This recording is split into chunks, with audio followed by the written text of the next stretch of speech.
Greater Hyderabad శివారు ప్రాంతం హైత్నగర్లో వ్యక్తి హత్య కలకలం రేపింది. హైత్నగర్ పరిధిలోని బాగిలతలో వ్యాపారవేత్త కాశీరాంను గొంతుకోసి చంపేశారు దుండగులు. హత్యకు గురైన కాశీరాం బాగిలత అరుణోదయ నగర్ కాలనీలో నివాసముంటున్నాడు. కాశీరాం బెట్టింగ్స్, క్యాబ్స్ బిజినెస్ చేస్తుంటాడని స్థానికులు చెబుతున్నారు. బెట్టింగ్లలో డబ్బుల విషయంలో గొడవలతోనే హత్య జరిగినట్లు పోలీసులు అనుమానిస్తున్నారు. తన ఇంటిపైన ఉన్న క్యాబ్స్ ఆఫీసులోనే కాశీరాంను దుండగులు హత్య చేశారు. హైత్నగర్లోని ఘటనా స్థలానికి చేరుకున్న పోలీసులు పరిసరాలను పరిశీలించారు. హత్యపై దర్యాప్తు చేస్తున్నారు పోలీసులు. ఘటనకు కారణాలపై ఆరా తీస్తున్నారు. క్లూస్ టీంతో ఆధారాలు సేకరిస్తున్నారు. వ్యాపార లావాదేవీల్లో హత్య జరిగిందా లేదా ఇంకేదైనా కారణముందా అనే కోణంలో పోలీసులు దర్యాప్తు చేస్తున్నారు. గ్రేటర్ హైదరాబాద్ శివారు ప్రాంతం హైత్నగర్లో వ్యక్తి హత్య కలకలం రేపింది. హైత్నగర్ పరిధిలోని భాగ్యలతలో వ్యాపారవేత్త కాశీరాంను గొంతుకోసి చంపేశారు దుండగులు. హత్యకు గురైన కాశీరాం భాగ్యలత అరుణోదయ నగర్ కాలనీలో నివాసముంటున్నాడు. కాశీరాం బెట్టింగ్స్, క్యాబ్స్ బిజినెస్ చేస్తుంటాడని స్థానికులు చెబుతున్నారు. బెట్టింగ్లలో డబ్బుల విషయంలో గొడవలతోనే హత్య జరిగినట్లు పోలీసులు అనుమానిస్తున్నారు. తన ఇంటిపైన ఉన్న క్యాబ్స్ ఆఫీసులోనే కాశీరాంను దుండగులు హత్య చేశారు.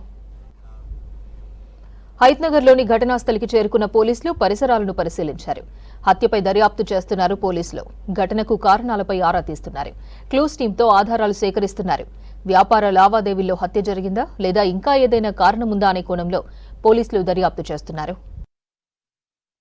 ఈ రోజు ఉదయం సుమలత అనే ఆమె తన భర్త కాశీరామ్ అనే వ్యక్తి అదే అపార్ట్మెంట్లో పనిచేస్తున్నటువంటి శేఖర్కు 4 లక్షల అప్పు ఇచ్చినని అట్టి విషయం అడగడానికి కోసమని మొదటి అంతస్తులో శేఖర్ ఒక రూమ్కు వెళ్ళడం జరిగిందని, వెళ్ళిన కొద్దిసేపటి తర్వాత శేఖర్ రక్త మరకలతో ఉన్న బట్టలతో కిందికి రావడం చూసి ఏమైందో అని పైకి వెళ్ళి చూడగా తన యొక్క భర్త కాశీరామ్ అనే వ్యక్తి రక్తమడుగులో చనిపోయి ఉండడం గమనించి కిందికి వచ్చి ఆ చుట్టుపక్కల వాళ్ళు చెప్పగా వాళ్ళ ఇన్ఫర్మేషన్ ప్రకారం పోలీసు వారు మేము ఏసీపీ సార్ అందరం వెళ్ళి చూడగా అక్కడ రక్తమడుగులో కాశీరామ్ ఉన్నాడు. అది ఏందని తెలుసుకోగా విచారించగా కాశీరామ్ అనే వ్యక్తి శేఖర్ అనే వ్యక్తికి 4 లక్షల అప్పు ఇచ్చిండు.